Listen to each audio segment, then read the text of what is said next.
अस्त के बाद का वक्त था और आसमान पर हल्के हल्के बादल छाए हुए थे। इस वक्त मौसम बदल रहा था और आती हुई गर्मियों ने मौसम को कदरे गर्म कर दिया था। हल्की हल्की हवा के साथ एक खुशगवार एहसास हो रहा था। मैं तेजी से कदम बढ़ाते हुए आगे बढ़ रही थी और इस वक्त मुतलाशी निगाहों से इधर उधर देख रही थी, क्योंकि मैं 2 दिन से भूखी थी और मुझे इस वक्त खाने की तलाश थी। घर पर अम्मी भी भूखी बैठी थी, वो बीमार थी और उन्हें मुझसे ज्यादा खाने की जरूरत थी। लेकिन चूंकि हमारे पास घर पर खाने के लिए कुछ भी नहीं था और ना ही हमारे पास इतने वसीले थे कि कहीं से खाना ला सकते, इसलिए मैं आज हिम्मत करके घर से बाहर निकल आई और खाने की तलाश में नजरें दौड़ाने लगी। तभी मुझे सामने एक दरगाह नजर आई और मैंने सोचा कि वहां जाकर खाने का पता करती हूँ, शायद अल्लाह के नाम पर कोई खाना बांट रहा हो। ये सोचकर मेरी आंखों में चमक उतर आई, क्योंकि मुझे अपने से ज्यादा अपनी अम्मी की फिक्र थी। अगर अम्मी को कुछ हो जाता तो इस भरी दुनिया में मैं अकेली क्या करती। यही सोचकर मैं दरगाह की तरफ चल पड़ी और वहां पर इधर उधर देखती हुई थोड़ा आगे बढ़ी थी कि अचानक एक नौजवान मुझसे टकरा गया। मैंने नापसंदगी से उसे देखा और कहा, क्या तुम अंधे हो?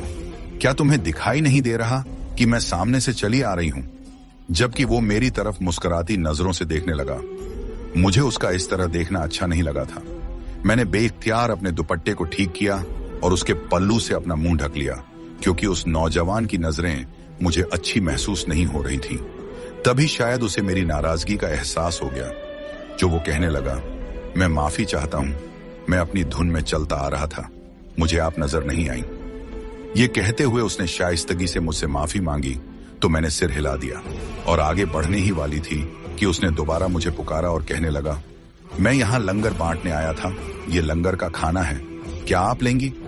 उसने मेरी तरफ 2 डिब्बे बढ़ाए, जिन्हें मैंने झिझकते हुए थाम लिया, क्योंकि असल मकसद तो मेरा इस दरगाह पर आने का यही था कि मुझे लंगर का खाना चाहिए था और मैं चाहती थी कि अपने और अम्मी के लिए खाना ले जाऊं। अब जब मेरी उम्मीद पूरी हो गई थी तो बेसाख्ता मैंने उसका शुक्रिया अदा किया और वो डिब्बे थाम कर फौरन दरगाह से निकल आई।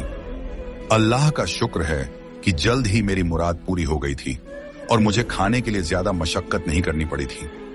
मैं तेज तेज कदम बढ़ाती हुई वापस घर की तरफ जा रही थी, जब अचानक मुझे यूं महसूस हुआ जैसे कोई मेरे साथ चल रहा हो। मैंने बेइख्तियार अपने दाईं तरफ देखा तो ये देखकर मेरा दिल एकदम परेशान हो गया कि वही नौजवान आदमी जो मुझे दरगाह में मिला था और जिसने मुझे लंगर का खाना दिया था, मेरे साथ चल रहा था।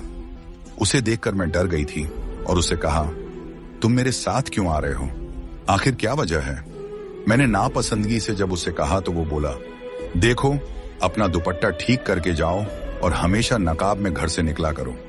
इस तरह जब निकलती हो तो बहुत सारे लोग अपना रास्ता भूल जाते हैं और तुम्हारे हुस्न की गलियों में खो जाते हैं। उसकी बात सुनकर मेरे माथे पर पसीने के खतरे आने लगे। मैंने बेइख्तियार अपने दुपट्टे को अच्छी तरह ठीक किया और जल्दी जल्दी कदम बढ़ाने लगी। तभी उसने मुझसे कहा, तुम्हारा नाम क्या है? मैं तेजी से बोली, मैं तुम्हें क्यों बताऊं? ये कहकर मैं आगे बढ़ गई, जबकि वो लड़का शायद कहीं पीछे रह गया था। मैंने थोड़ा आगे जाकर मुड़कर देखा तो वो मुझे कहीं नजर नहीं आया। मैंने शुक्र का एक सांस लिया, वरना मुझे इस बात का डर था कि कहीं वो मेरा पीछा करते करते घर तक ना आ जाए। मैं घर पहुंची तो अम्मी भूख से निढाल बैठी थी। उनकी तबीयत भी ठीक नहीं थी। जल्दी से उस डिब्बे से खाना निकालकर उन्हें दिया। खाना गर्म था। अम्मी जल्दी जल्दी खाने लगी और बेसाख्ता शुक्र अदा करके कहने लगी, खुदा का शुक्र है, आज 2 दिन के बाद खाना नसीब हुआ। तुम कहां से लेकर आई? अम्मी के पूछने पर मैंने उन्हें दरगाह के बारे में बता दिया, जिसे सुनकर वो कहने लगी, अल्लाह ने हम गरीबों के लिए शायद इसीलिए ये दरगाह बनाए हैं कि हमें वहां से खाना मिल सके। अम्मी ने बेसाख्ता शुक्र अदा करते हुए सारा खाना खा लिया। मैंने भी खाना खाकर डिब्बे एक तरफ रख दिए और तभी उस नौजवान का ख्याल मेरे जहन में आने लगा।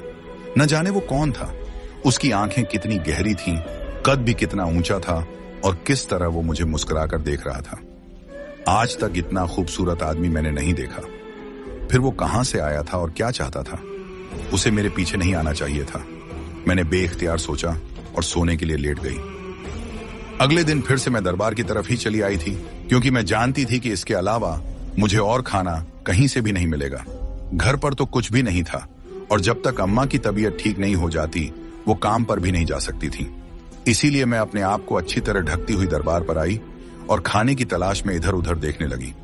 तभी दोबारा से वो नौजवान मेरे करीब आया और कहने लगा, क्या बात है, तुम इधर उधर क्या ढूंढ रही हो? जबकि उसे देखकर मैं कुछ कंफ्यूज सी हो गई थी, क्योंकि मुझे उम्मीद नहीं थी कि वो आज भी यहां पर होगा। तभी घबराते हुए मैंने उसे कहा, मैं यहां पर खाने की तलाश में आई हूं। मैं और अम्मा भूखे हैं और हमारे पास खाने को कुछ भी नहीं है। मैंने आहिस्ता से कहा तो वो मुस्कुराकर बोला, अरे बस इतनी सी बात है, चलो आओ, मैं तुम्हारे खाने का बंदोबस्त करता हूं। ये कहकर वो आगे बढ़ने लगा और मैं सोच विचार में गुम उसके पीछे चलने लगी। दरबार में थोड़ा आगे जाकर उसने कहा, तुम यहां रुको, मैं खाना लेकर आता हूं। और न जाने वो कहां गायब हो गया। कुछ देर के बाद जब वो वापस आया तो उसके हाथ में खाने के कुछ पैकेट थे जो उसने मुझे थमा दिए। मैंने बेइख्तियार शुक्र भरे अंदाज में उसे देखा और कहा, तुम्हारा बहुत शुक्रिया, तुम्हारी वजह से खाना नसीब हुआ, मेरी अम्मा बहुत खुश हो जाएंगी। मैंने शुक्रिया अदा करते हुए वापसी के लिए कदम बढ़ाए। तभी वो कहने लगा, मुझे तुम्हारे काम आकर बहुत खुशी हुई है और तुम अपने आप को अकेला मत समझो। तुम्हें किसी भी चीज की जरूरत हो तो मुझे बताना। उसके इस तरह कहने पर मैंने बेइख्तियार पलट कर देखा तो उसकी आंखों से निकलने वाली तेज रोशनी मुझे बहुत अजीब महसूस हुई। उसका चेहरा मुस्कुराता हुआ था, लेकिन उस वक्त मैं कुछ पलों से ज्यादा उसकी तरफ देख नहीं पाई और तेजी से कदम उठाती हुई घर की राह पर चल पड़ी। आज के खाने का बंदोबस्त भी हो चुका था और मैं इसलिए खुश थी कि अम्मा पेट भरकर खाना खा लेंगी और जल्द ठीक हो जाएंगी, क्योंकि इस तरह तो उन पर दवा भी असर नहीं करेगी। सारा दिन इसी तरह गुजर गया। जब शाम को मगरिब के वक्त अचानक मेरे घर का दरवाजा बहुत जोर से खटखटाया गया। मैं घबरा कर उठी, क्योंकि आज तक हमारे घर में कोई आया ही नहीं था। मोहल्ले वाले हमें गरीब समझकर हमारे घर आते नहीं थे, हमसे कोई ताल्लुक नहीं रखते थे। इसी उलझन में मैं एकदम घबरा कर उठी और दरवाजा खोला तो जैसे मेरे कदमों तले से जमीन निकल गई। सामने वही लड़का खड़ा था जो मुझे दरबार पर मिला था और उसके हाथ में काफी सामान पकड़ा हुआ था। यूं उसे देखकर मैंने कहा, तुम यहां पर क्यों आए हो? जबकि मेरी हैरत को नजरअंदाज करता हुआ वो कहने लगा, अब जब मैं यहां पर आया हूं तो दरअसल मैंने सोचा कि तुम्हें कुछ राशन का सामान दे आता हूं। तुम रोज रोज दरबार जाती हो तो मुझे अच्छा नहीं लगता। तुम्हें लोग देखते हैं तो मैं ये मुनासिब नहीं समझता। उसकी बात सुनकर मैंने एकदम खौफजदा होते हुए उसे देखा और कहा, आखिर तुम मेरे क्या लगते हो जो इस तरह की बातें कर रहे हो? और हमें सामान की कोई जरूरत नहीं है, तुम यहां से चले जाओ। इतनी देर में अम्मा ने भी मेरी आवाज सुन ली और वो दरवाजे तक आ गईं और पूछने लगी, क्या बात है, तुम ऐसे क्यों चिल्ला रही हो? जबकि मैंने अम्मा से कहा, अम्मा, दरअसल यह शख्स दरबार पर मुझे मिला था और इसने मुझे खाने के लिए दिया था। अब आज यह राशन का सामान लेकर घर तक आ गया है। मैं इसे मना कर रही हूं कि हमें राशन नहीं चाहिए, लेकिन यह बाजिद है और कह रहा है कि आप सामान रख लीजिए। मैंने अम्मा को मुख्तसर अल्फाज में बताया तो अम्मा कहने लगी, बेटा, किसी अच्छे घर के मालूम होते हो। अगर तुम यह नेकी की नीयत से कर रहे हो तो तुम्हारा शुक्रिया, लेकिन अगर तुम्हारा कोई मुफाद स्वार्थ है तो तुम ये सामान लेकर चले जाओ। अम्मा ने भी उसे दो टूक अल्फाज में कह दिया। तभी वो कहने लगा, खाला जान, मैं आपकी बेटी को पसंद करता हूँ और जिस दिन से मैंने इसे देखा है मेरे दिल को कोई और अच्छी नहीं लगी। मैं एक झंझादा हूँ और मेरा ताल्लुक जिन्नात की दुनिया से है। मैं जिन्नात का वारिस हूँ और आने वाला शहनशाह हूँ। अभी यूं ही इस दुनिया में भटक रहा था कि अचानक आपकी बेटी पर नजर पड़ी। उसे परेशान और खौफजदा देखा तो उसकी मदद करने के ख्याल से मैं दरबार में चला गया और फिर उसके लिए खाने का बंदोबस्त किया। मैं नहीं चाहता कि आपकी बेटी वहां जाए और लोगों की नजरों में आए, बस इतनी सी बात है। उसकी बात सुनकर मेरे साथ साथ अम्मा भी बेहद खौफजदा हो चुकी थी। भला इंसानों की बस्ती में जिन्नात का क्या काम था? और वो शख्स तो कहीं से भी झंझादा लगता ही नहीं था। यूं लग रहा था जैसे वो हमसे कोई मजाका कर रहा हो। मैंने उसे कहा, क्या हमें बेवकूफ बनाने के लिए हम माँ बेटी ही मिले हैं? यकीनन तुम मजाक कर रहे हो। मेरी बात को नजरअंदाज करके वो कहने लगा, नहीं नहीं, ऐसा कुछ भी नहीं। न तो मैं मजाक कर रहा हूं और न ही गलत बयानी कर रहा हूं। मैं वाकई झंझादा हूं और इस दुनिया में सिर्फ तुम्हारे लिए मौजूद हूं। उसकी बात ने मेरी रीढ़ की हड्डी में सिहरन दौड़ा दी और मैं बस उसकी शक्ल देखती रह गई। वह सामान वहां रखकर चला गया, जबकि मैं अपना सर थाम कर बैठ गई। अम्मा कहने लगी, लड़का तो अच्छा लग रहा है, लेकिन अगर वाकई वो झिंझादा हुआ तो हम क्या करेंगे? अम्मा ने भी अपने डर का इजहार किया और मैं तो पहले ही परेशान थी, न जाने क्यों। मुझे लग रहा था कि शायद अब मेरी जिंदगी किसी आजमाइश से दो चार होने वाली है। वो झिंझादे का लाया हुआ सामान हमारे घर में पड़ा हुआ था और मेरी हिम्मत नहीं हो रही थी कि मैं उसे इस्तेमाल कर सकूं। लेकिन फिर भी अम्मा के कहने पर मैंने उसमें से खाना बनाना शुरू कर दिया। अब अम्मा चूंकि अभी ठीक नहीं थी, इसलिए उनकी जगह मैंने काम पर जाना शुरू कर दिया। एक दिन जब मैं थके हुए अंदाज में काम से वापस आ रही थी तो अचानक रास्ते में एक बुजुर्ग नजर आए। वो भीख मांग रहे थे। उन्हें देखकर मुझे उन पर तरस आ गया, क्योंकि उनकी हालत काफी खराब लग रही थी। लंबी सफेद दाढ़ी गंदगी से भरी हुई थी, उनके कपड़े भी मैले लग रहे थे और उनके हाथ में पकड़ी हुई लाठी ही उनका एकमात्र सहारा थी। मैंने अपने पास से कुछ पैसे उन्हें खैरात कर दिए और आगे बढ़ने ही वाली थी कि वो कहने लगे, बेटी, खुशकिस्मती तुम्हारे दरवाजे पर दस्तक दे रही है और तुम दरवाजा खोलने में इतनी देर क्यों कर रही हो? उन बुजुर्ग की आवाज सुनकर मेरे कदम रुक गए। मैंने पलट कर देखा और उनसे पूछा, बाबा जी, आप किसकी बात कर रहे हैं? कौन सी खुशकिस्मती? मैंने हैरानी से पूछा तो वो बोले, बेटा, तुम्हारे लिए जो रिश्ता आया है उसे कबूल कर लो, तुम बहुत खुश रहोगी। उन बाबा जी की बात सुनकर मैं डर के मारे कांप गई और पूछा, बाबा जी, आपको ये सब कैसे मालूम? और फिर वैसे भी वो लड़का एक झिंझादा है, आपको तो पता होगा। मेरे कहने पर वो बोले, बेटी, मैं जानता हूं कि वो झिंझादा है, लेकिन वो तुमसे मोहब्बत करता है और वैसे भी उसे तुम्हारी जरूरत है। वो शाह ए जिन्नात बनने वाला है और जब तक वो तुमसे निकाह नहीं करेगा तब तक वो शाह ए जिन्नात नहीं बन सकता, क्योंकि जिन्नात के रिवाज के मुताबिक उसे किसी आदमजादी से शादी करनी होगी और फिर ही वो शाह ए जिन्नात बनने के काबिल होगा। इसीलिए अगर तुम उससे शादी कर लेती हो तो तुम्हारे दिन भी बदल जाएंगे और यकीनन तुम अच्छे हालात में रहोगी। उन बाबा जी की बात सुनकर मैंने हैरानी से उन्हें देखा और पूछा, बाबा जी, आपको ये सब कैसे मालूम? आखिर आप हैं कौन? मेरे पूछने पर वो एक रहस्यमयी मुस्कान के साथ बोले, बेटी, मैं उस लड़के का बाप हूं और अभी मैं शाह ए जिन्नात हूं। मैंने भी एक इंसानी लड़की से शादी की थी, उसके बाद ही मैं इस काबिल हुआ था कि शाह ए जिन्नात बन सकूं। अब मेरे बाद मेरा बेटा शाह ए जिन्नात बनेगा और उसे भी तुम्हारी जरूरत है। तुम उसकी मदद करोगी ना? उसके बदले में वो तुम्हें बहुत कुछ देगा। उस फकीर की बात सुनकर मैं खौफजदा हो गई थी और बेइख्तियार वहां से भागने लगी। भागते हुए मैं घर पहुंची तो मेरी सांस फूल चुकी थी। मैंने दरवाजा बंद कर दिया और उसके साथ टेक लगाकर नीचे बैठ गई। आखिर ये मेरी जिंदगी में क्या हो रहा है? आखिर ये सब कुछ खराब क्यों होता जा रहा है? मैं खौफ के आलम में यही सोच रही थी कि अम्मा ने मुझे इस तरह बैठे देखा तो पूछने लगी, क्या बात है, तुम ऐसे क्यों बैठी हो? अम्मा ने परेशानी से पूछा तो मैं रोने लगी। अम्मा, वो शख्स मुझे छोड़ने वाला नहीं है, वो मुझसे निकाह करके मुझे यहां से ले जाएगा। मैं नहीं जाना चाहती। न जाने उसकी दुनिया कैसी हो, न जाने वहां कैसा माहौल हो। मैं आपको छोड़कर नहीं जा सकती। मुझे ऐसा लग रहा है कि जैसे मैं जल्द आपसे जुदा हो जाऊंगी। मुझे बचा लो अम्मा, मुझे रोक लो अम्मा। मैंने रोते हुए अम्मा का हाथ थाम कर कहा तो अम्मा भी अपने आंसू रोक न सकी और मेरे साथ रोने लगी।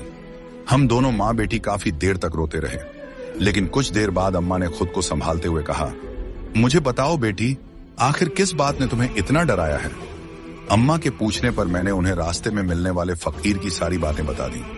ये सुनकर अम्मा बोली, मेरे ख्याल से मेरी बच्ची, तुझे उस शख्स से निकाह कर लेना चाहिए, क्योंकि मैं जान गई हूं कि उसके बिना अब कोई चारा नहीं। अगर तू उससे निकाह नहीं करेगी तो शायद वो सारी जिंदगी तुझे तंग करता रहेगा और तुझ पर हावी हो जाएगा। इस तरह और ज्यादा मुश्किल होगी। मेरे ख्याल से अगर तू उससे निकाह कर लेगी तो शायद तेरी जिंदगी आसान हो जाए। अम्मा की बात सुनकर मैंने हैरानी से उनकी शक्ल देखी और कहा, अम्मा, ये आप कह रही हैं मैं आपकी औलाद हूं? आप मुझे कुएं में छलांग लगाने के लिए कह रही हैं? मेरी बात सुनकर अम्मा ने मुझे अपने साथ लगा लिया और बोले, बेटी, मैं सच कह रहा हूं, तुम्हें इस शख्स का साथ कबूल कर लेना चाहिए और मेरे ख्याल में इसमें कोई बुराई भी नहीं है। अम्मा की ये बात सुनकर मैं चुप हो गई। मुझे समझ नहीं आ रहा था कि अब मुझे क्या करना है। मैं खामोशी से उठी, वुजू किया और फिर जाए नमाज पर खड़े होकर 2 नफल अदा किए। मैंने अल्लाह के हुजूर दुआ मांगी, या अल्लाह, मेरे लिए बेहतरीन फैसला कर दे। या अल्लाह, जो सही रास्ता है मुझे वही दिखा दे ताकि मैं उस रास्ते को अपना लूं। दुआ मांगते मांगते ही मैं वहीं सो गई थी जब ख्वाब में मैंने देखा कि वही शख्स मुझे एक लाल रंग का दुपट्टा दे रहा है। मैंने मुस्कुराते हुए उस दुपट्टे को थाम लिया था और अचानक मेरी आंख खुल गई। मुझे इस ख्वाब का मतलब तो समझ नहीं आया, लेकिन न जाने क्यों उस वक्त मेरा दिल पुरसुकून हो गया था। मैंने तय कर लिया था कि खुद को हालात के हवाले कर दूंगी और जो मेरी तकदीर में लिखा होगा वही होकर रहेगा। यही सोचकर मैं मुतमिन हो गई थी और रोज की तरह काम पर जाने लगी थी। घर में अभी भी वही राशन मौजूद था जो वह शख्स दे गया था। कुछ दिन यूं ही गुजर गए जब एक दिन शाम को जब मैं घर पहुंची तो अम्मा कहने लगी, बेटा तुम्हारे लिए रिश्ता आया है और वे लोग आज ही शगुन करके जाना चाहते हैं। अम्मा की बात सुनकर मुझे ताज्जुब हुआ। मैंने पूछा, अम्मा अचानक ये रिश्ता कहां से आ गया? मेरी हैरानी पर अम्मा मुस्कुराई और बोली, बेटा अच्छी बात है कि रिश्ता आ गया, वरना लड़कियों वालों को तो बहुत पापड़ बेलने पड़ते हैं। चलो मुंह हाथ धो लो और फिर आकर उनसे मिल लो। अम्मा की बात सुनकर मैं सिर हिलाते हुए मुंह हाथ धोकर मेहमानों के सामने आई, लेकिन जब मैंने उन मेहमानों में उसे बैठे हुए देखा तो मुझे जैसे बिजली का झटका लगा। वह मुस्कुराते हुए मेरी तरफ देख रहा था। आज उसने काले रंग का शलवार कमीज पहना हुआ था जो उस पर बेहद जच रहा था। मैंने तुरंत नजरें झुका ली क्योंकि अब मुझे अपनी तकदीर का अंदाजा हो गया था। तभी मेहमानों में से एक औरत उठी और मुझे शगुन का लाल दुपट्टा उड़ा दिया, साथ ही मेरे हाथों पर कुछ जेवरात भी रख दिए। अब मेरी बात पक्की हो चुकी थी। मैंने खुद को मजबूत कर लिया था और ये मान लिया था कि यही मेरी तकदीर है। अब मुझे इसे ही अपनाना होगा। अब मुझे भी उस शख्स के लिए अपने दिल में एक अजीब सी मोहब्बत महसूस हो रही थी। यूं लग रहा था जैसे मेरे जज्बात बदल रहे हैं। वह शख्स खूबसूरत था और मुझसे मोहब्बत का दावा भी कर रहा था। ऐसे में मेरे जज्बात बदलते देर नहीं लगी। आज तक किसी ने मुझसे इतनी मोहब्बत नहीं की थी, शायद इसलिए उसकी मोहब्बत मेरे दिल में घर करने लगी थी। अब मुझे यकीन हो गया था कि हमारा मिलन कोई नहीं रोक सकता। मेरी शादी का दिन उसके घर से मेरे लिए शगुन की कई चीजें आई थी। मैं अपनी किस्मत के इस तरह बदलने पर हैरान थी, लेकिन अब मैंने सब्र और शुक्र करने का फैसला कर लिया था। मैंने समझ लिया था कि मेरी तकदीर में यही लिखा हुआ है और मुझे इसे ही कबूल करना होगा। अम्मा भी इस रिश्ते से बहुत खुश थीं। उन्होंने मुझसे कहा, बेटी अगर वह झिंझादा है तो क्या हुआ, वह तुमसे मोहब्बत करता है और तुम्हें अपनाना चाहता है। वैसे भी उसके पास किसी चीज की कमी नहीं है। तुम सारी जिंदगी ऐशो आराम में गुजारोगी। अम्मा की इन बातों ने मुझे और भी मुतमिन कर दिया और सच कहूं तो मैं पहले ही उसकी मोहब्बत में गिरफ्तार हो चुकी थी, इसलिए मैंने खुद को उसके हवाले करने का फैसला कर लिया। आज मेरी शादी थी उस शख्स के साथ जो कि एक झिंझादा था। मेरी शादी में जिन्नातों की बड़ी तादाद ने शिरकत की थी। पहले जो चीजें मुझे डराती थीं, अब वही मुझे सुकून देने लगी थी। मैं लाल जोड़े में पूरी तरह से सजी हुई थी, जबकि वह सफेद लिबास में किसी आसमानी शहजादे की तरह लग रहा था। हमारी जोड़ी को बहुत सराहा गया और बार बार हमारी नजर उतारी गई। मेरे दिल की धड़कनें तेज हो रही थीं और मैं घबराई हुई थी। शादी की रस्में पूरी हो चुकी थीं। तभी उस शख्स ने मेरा हाथ थामा और कहा, मैं सारी जिंदगी तुम्हारा वफादार रहूंगा और तुमसे मोहब्बत करता रहूंगा। उसकी इस बात ने मुझे शर्मा दिया। दूर कहीं मेरे दिल में एक अजीब सा इत्मीनान पसरता चला गया कि अब जिंदगी मुझ पर मेहरबान है। अब न तो मुझे लोगों के घरों में काम करने की जरूरत थी और न ही 2 वक्त के खाने के लिए भटकने की। अब मैं जिंदगी में बहुत खुश थी। प्यारे